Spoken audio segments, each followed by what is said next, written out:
Did you begin with the end in mind? Did you realize when you founded the company that did you wanted to sell it?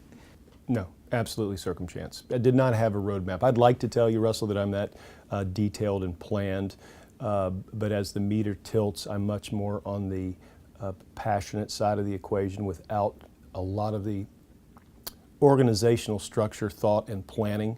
I tend to sort of shoot from the hip a lot more.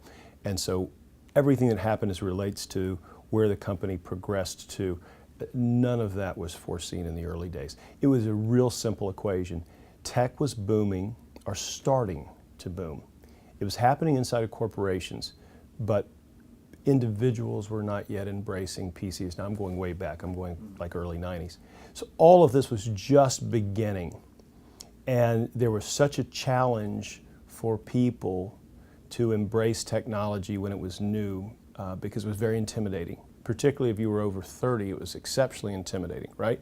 And so as I got involved, I realized there was a huge need for people to communicate to the masses, and there was no voice, there was no personality related to it.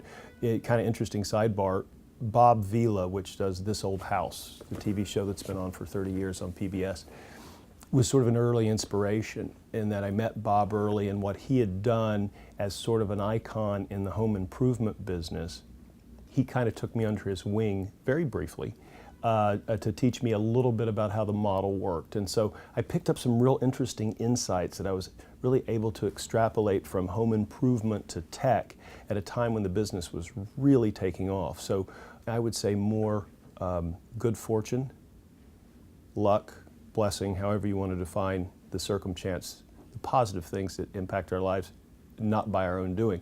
Whatever the motivation or the source, that's really how things progressed. Never once when I first started did I think I would build an enterprise that I would have an exit strategy that involved selling out to a very large cap New York Stock Exchange company.